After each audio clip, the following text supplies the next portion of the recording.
Soundtrack to your student life.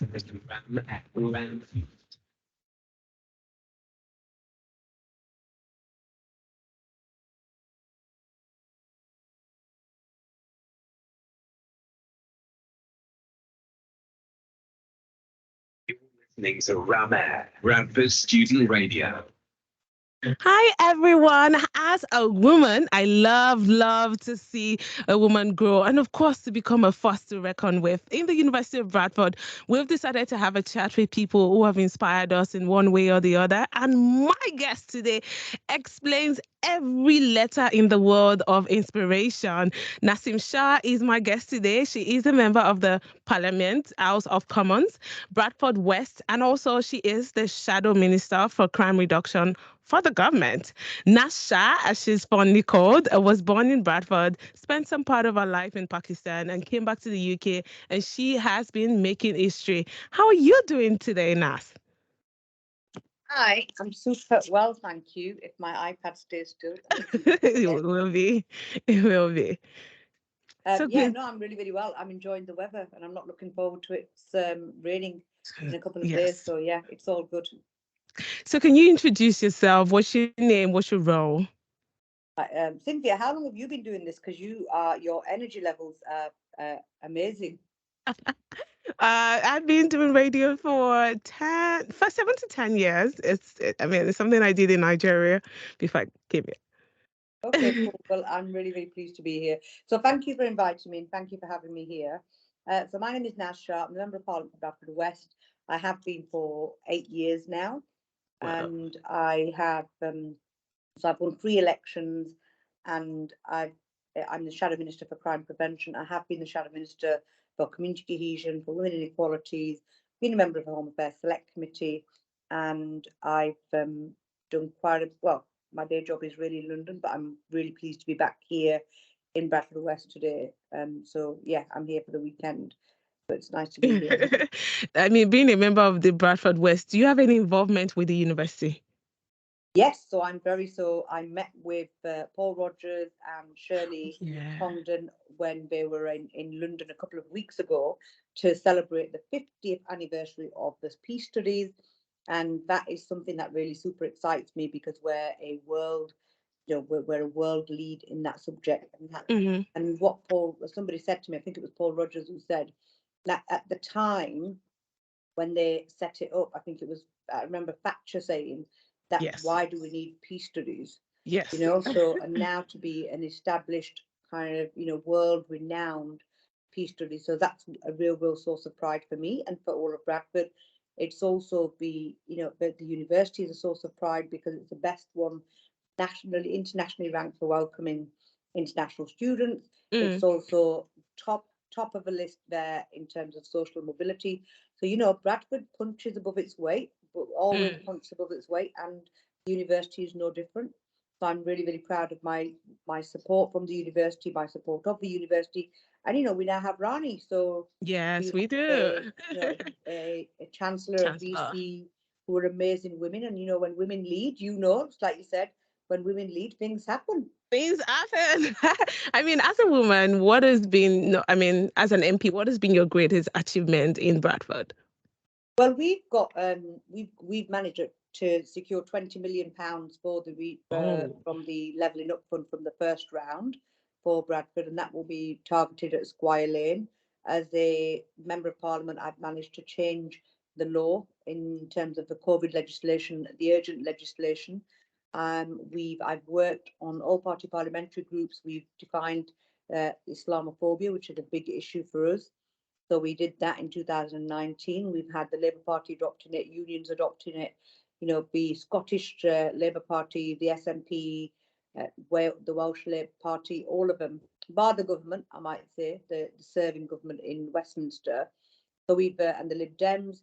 So that's been a huge achievement in terms of nationally having conversations. We've also contributing to Bradford. I'd like to think that I played my part, a small part, albeit, in supporting the conversations around Bradford City of Culture 2025. mm, I'm supportive of the Literature Festival. So we have some big big kind of feathers in our cap as Bradford, and leadership plays a part in that, and you play your little role and you contribute to it in supporting people, enabling people, all of these things. And yeah, so we've got quite an in terms of my office, I'm sat in my office here in Grove Business Centre opposite the university now.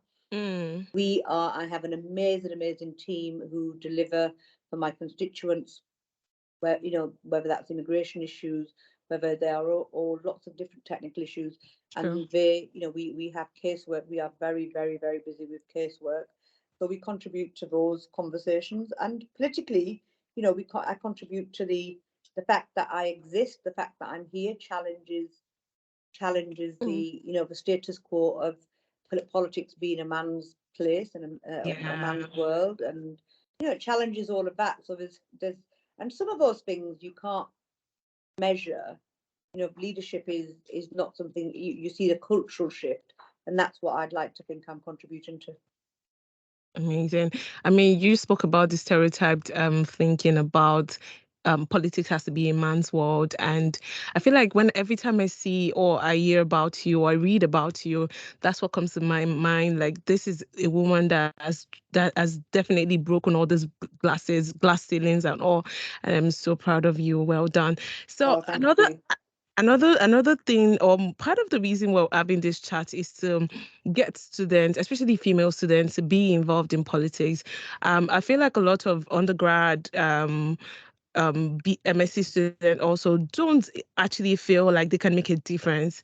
In your words, do you think that a student can make a difference in this world? And also, I mean, how can students be involved in politics in the UK? Oh, hell yeah. Students can have a massive influence, because students are, but we lead, and we are, I stand on the shoulders of giants, and those that have gone before me have chipped away.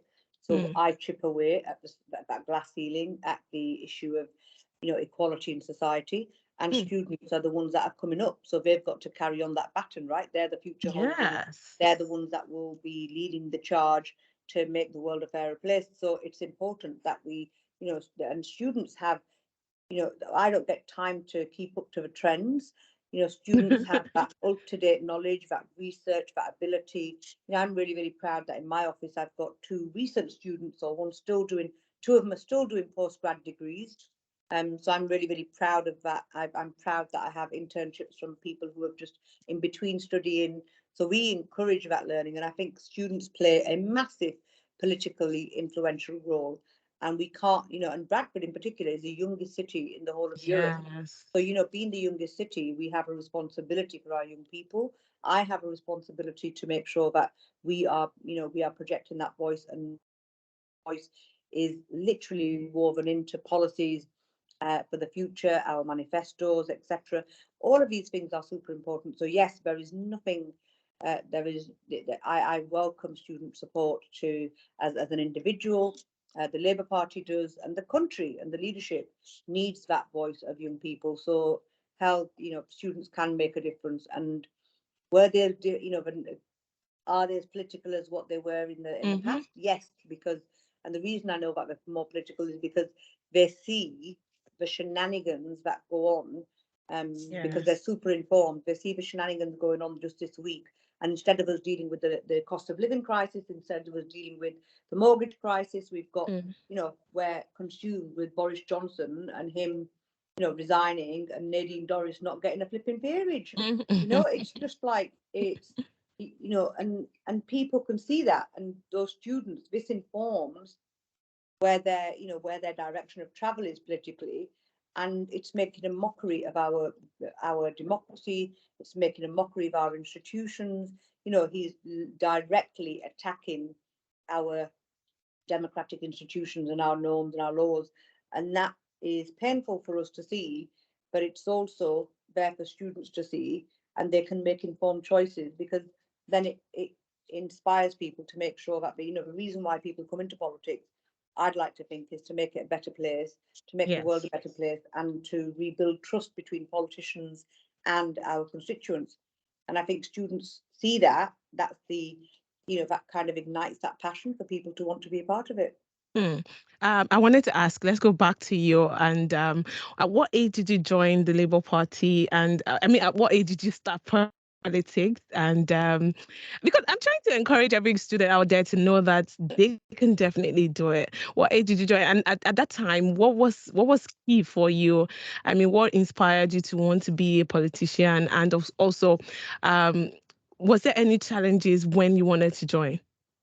Well, I only joined the Labour Party literally 15 months before I got selected. So I'd only been a member from November 2013, I think it 14. was.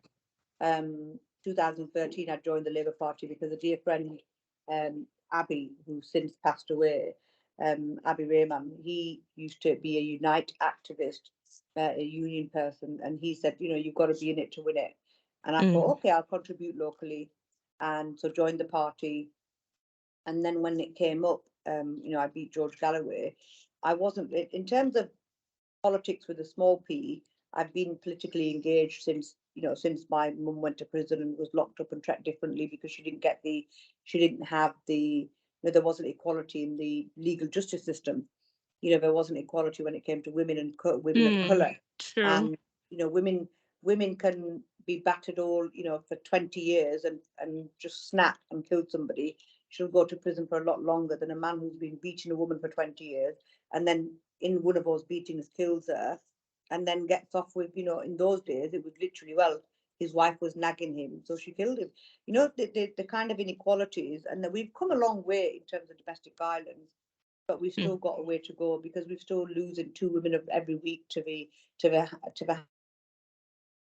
counter, and that's not okay. So I came into politics. I've been an activist. I won my first award back in 1998. Oh, wow, Around, that's a yeah, long time so ago. quite a long time ago, over 25 years ago, I think it is, if I'm right. Yes, yes. So my first award I won, you look at it, quarter of a century ago. Mm. And then since then, I've just been continuing to be an activist, continue to do that work. And now, when I came into politics, it was just because I just fought the local MP. He was never around. He was a demagogue as far as I was concerned. Hmm. So I decided, I voted for him. He let me down. So hell, I'll challenge him. And I did, and I won. And I've been the MP since. So yeah. Quite a great journey. As a woman of minority, I mean, how do you think that the participation has been in politics? Like, do you think that women are really doing a lot with politics now? I think, yeah, women are doing a lot in politics, but I think one of my colleagues, bless her, on International Women's Day, she made a comment and it really stuck with me. It was Dawn Butler, a fellow woman of colour in politics, and she was the first black woman who was ever a minister in government when Mm. she was in Tony Blair's government.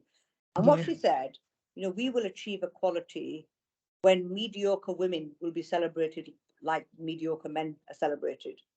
You know, at the moment, women are making huge progress, or not as much as if we were celebrated like mediocre men, then by then we'd be making a great amount of progress. But the truth Hmm. is that we're doing the work. There's no question about us doing the work. We're doing 10 times more work, but we don't get half the recognition. And Of we're pushing celebration. against, we're not pushing against an open door. We're pushing against a door that women are slowly chipping away and wedging open for us and keeping it open for us. Because it's such a heavy door or a heavy ceiling, trying to smash it. And are we engaged politically? Yes, the Fabian Women's Society. There's all sorts of organisations out there that are doing massive amount of work on women in politics. My worry, Cynthia, is simply this: the amount of abuse that women are getting in politics. We lost a lot of good women in politics, in spite, cross-party uh, women who are in politics, regardless of their politics. Hmm. The fact that women are being driven out of politics because of the online abuse and misogyny and the kind of hatred we have, and we know that hatred is very gendered. Islamophobia is further gendered. We know all of these things, and we know that that really does have an impact. So it's putting women off coming into politics. True. But Very true. my message to aspiring politicians is, it is, this job is it's such a huge honor. It's such an amazing job to be able to do when you're making a difference in somebody's life. it's that kind of impact is priceless. So I would still encourage women, because you've got to be in it to change it. You can't change it from the outside. So if we don't take our positions, if we don't get in there, then how do we influence change? But But, I do worry. but do you think that regardless of these challenges, like, do you think that it's still okay to stick to it? Because, I mean, as a woman, there's so many, we get a bit more emotional. I mean, and with all of this that you said, do you think that even with all those challenges, it's still good for you to still stick on it and still continue? Oh God, yeah. What doesn't kill you makes you stronger, as far as I'm concerned. True, But that's true. my personality, right? But yeah, it's very much worth it. It's very much, as long as you get the right support around you for your Mm, own mental health and well-being, and I'm surrounded by my amazing team, my amazing staff, and amazing family, amazing community. The wider community. You've got to understand. You've got to take it into context that when you get that abuse, it's from an echo chamber, and that echo chamber feeds each other, and those algorithms feed each other, and that hatred. So true. you've got to magnify yourself above that. In the words of Michelle Obama, they Mm, go low, we go high, right? all right, So yes. those are the things that we've got to stick to. And as long as we can focus on that and focus on the good stuff, then by default, we then drown out the negativity, and True. we focus on the good work. And it's not, that doesn't make it okay, the abuse that women get, or anybody in political office and in public office gets. No, it doesn't make it okay. But what it does, but is it worth it? For me, there's no question about what this job means to me, and the privilege and the honour that I get from it, and what it means to me and my, to be able to serve my constituents. For others, not everybody will take a front-facing role, and Mm-hmm. that's okay, because politics is very wide, right? Yes, We it were is. talking. We had a meeting with a women's group about women of colour in politics, with the Muslim Women's Network UK, only the week before last. And one of my colleagues pointed out, you go into the speaker's office, there's not one single clerk who's a person of colour.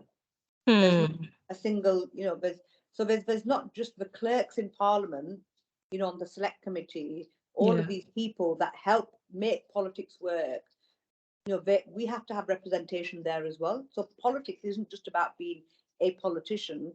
Politics is about being part of a system, a wider system, which contributes to the shaping of a country, which contributes to shaping change, which contributes to making society better.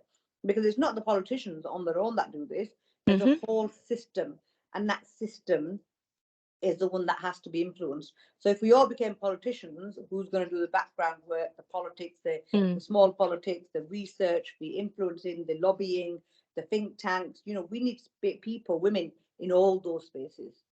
But do you think this unconscious biasness still exists in politics? Hell yeah, of course it does. There's unconscious bias when it comes to your race. There's unconscious bias when it comes to your gender. There's super unconscious bias when it comes to class. Just because you think you've achieved your status and you're doing the same Yes. job as somebody else, the truth is the classism that I've experienced in politics is quite shocking.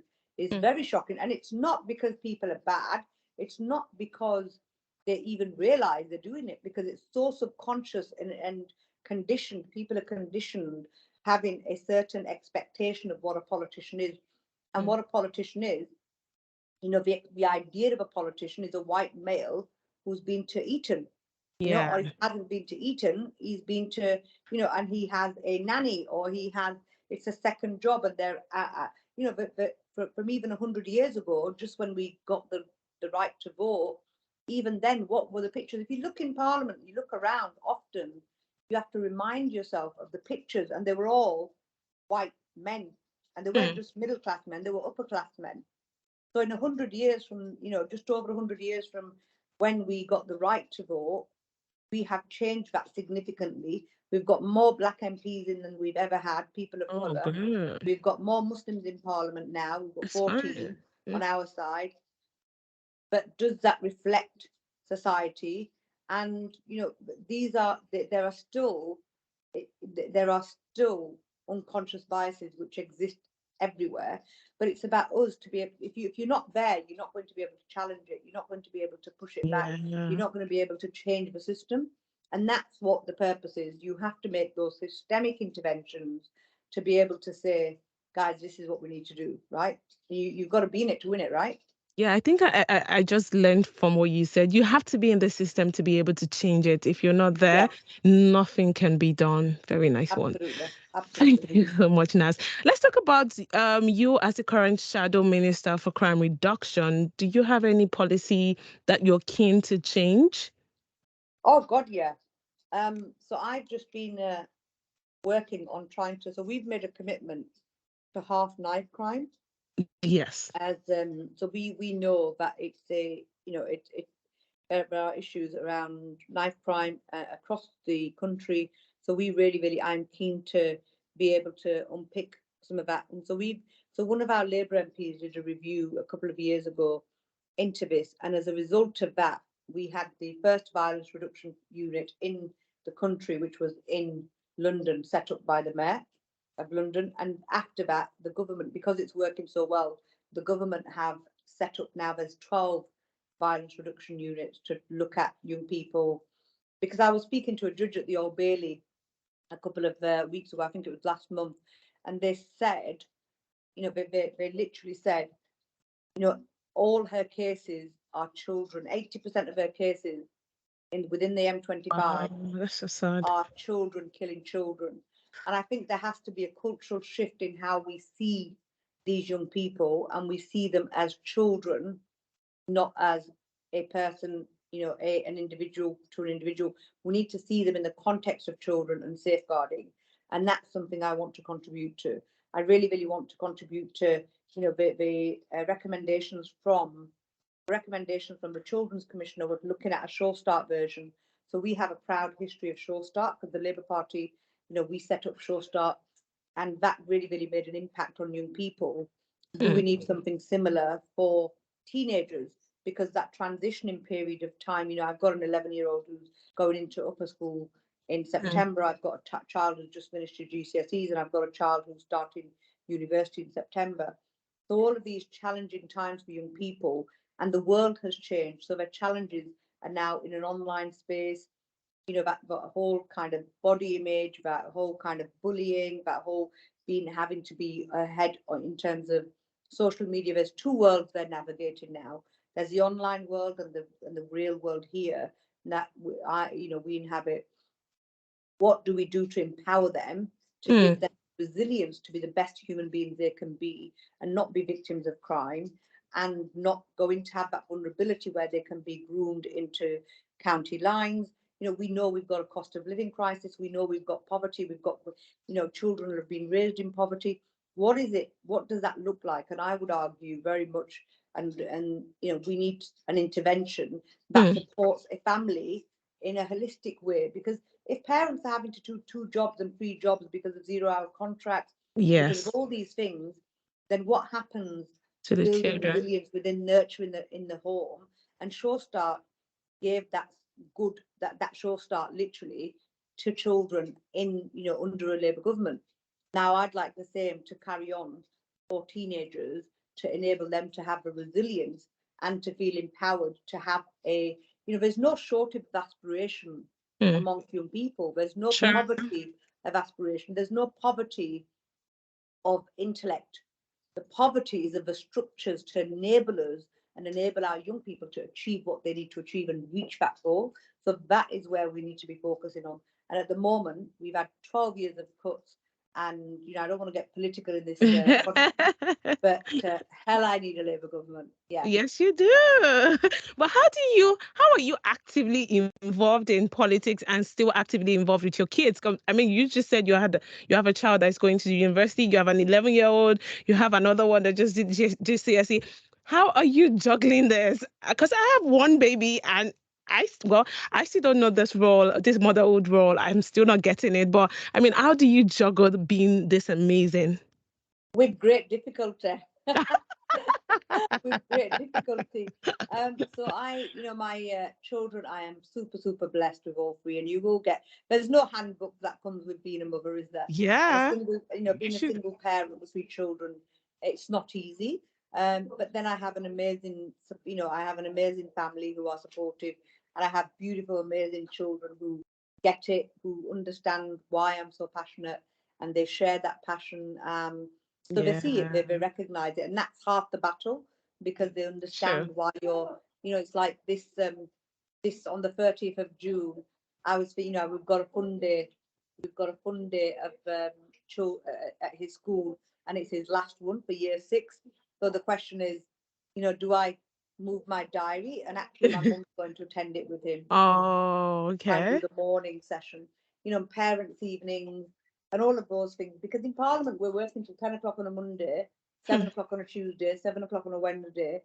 And then on Thursday, you're usually travelling back, or you're travelling back to your constituency. On Friday, you're not going to leave your constituency, get back to London till very late.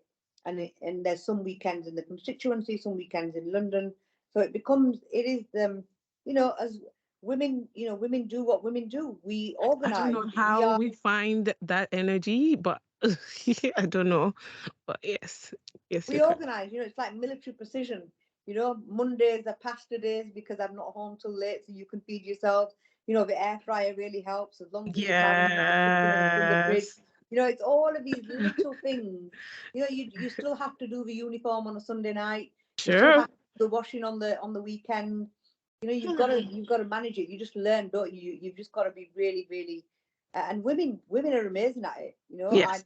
know so many women who are super organized and do it, and it's not even, it's just part of it, isn't it? And it's not even seen as we're doing anything extraordinary, but actually We we are. are. We Yeah, we are. are. We definitely are.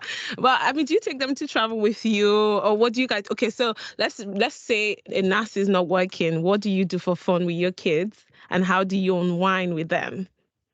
Well, when we get a weekend, it's very, very precious. And usually it's just even watching a couple of movies, even getting out to the movies, even going for a small walk.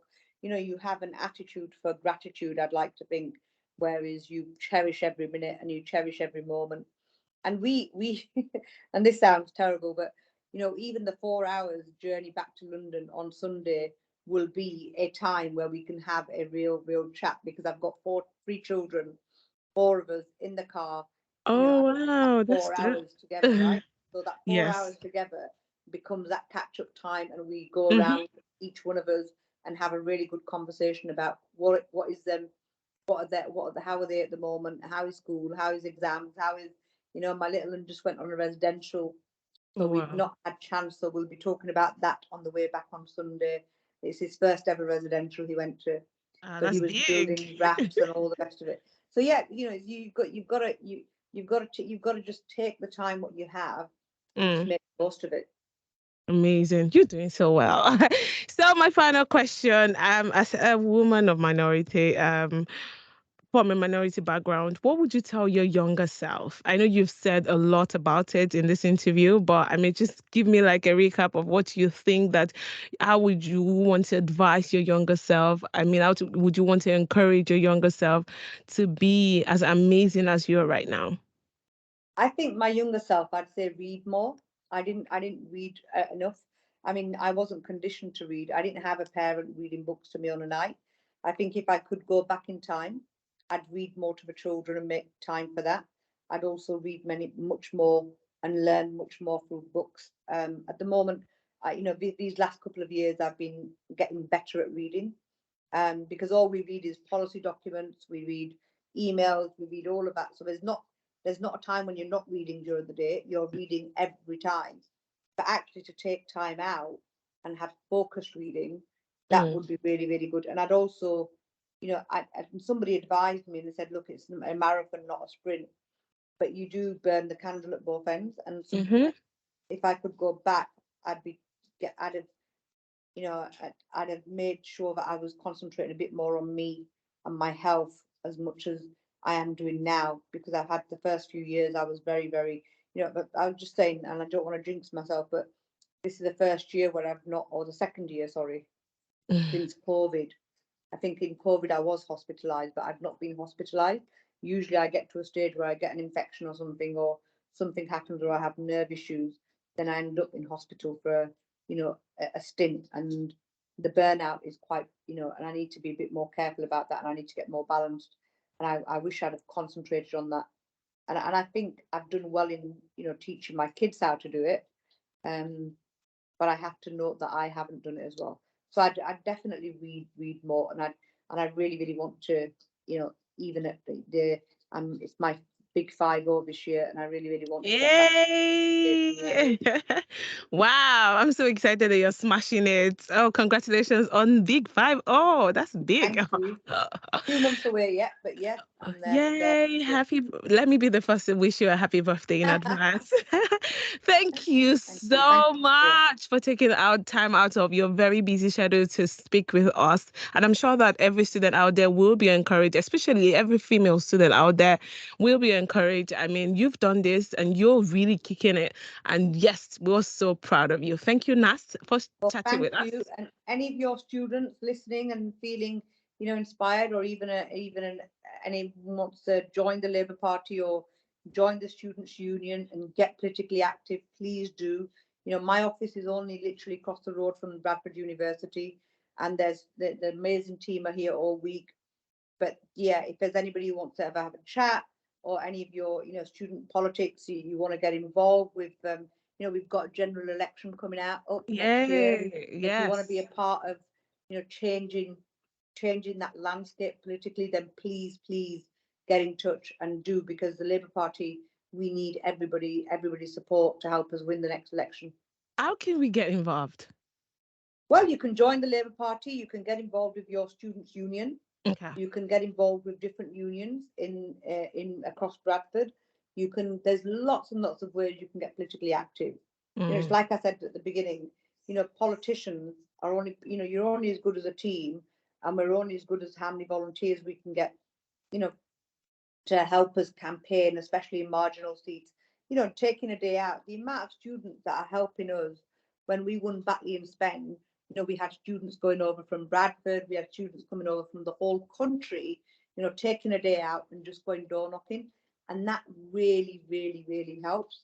And just out, we can't do it on our own. So the Labour Party is a movement, and that movement relies on support from people, from students, from our volunteers. So anybody wants to volunteer with their local Labour Party, I would say. I mean, if you're not left leaning and you're right leaning, still get involved with politics. But I would, as a Labour politician, and having seen what we've done with Yes, the you would Tories have campaign done, for Labour. yeah, absolutely, absolutely. Thank you so much. I will let you go. I've had so much fun chatting with you. Thank you, Nas. No, thanks, Cynthia, and have an amazing weekend.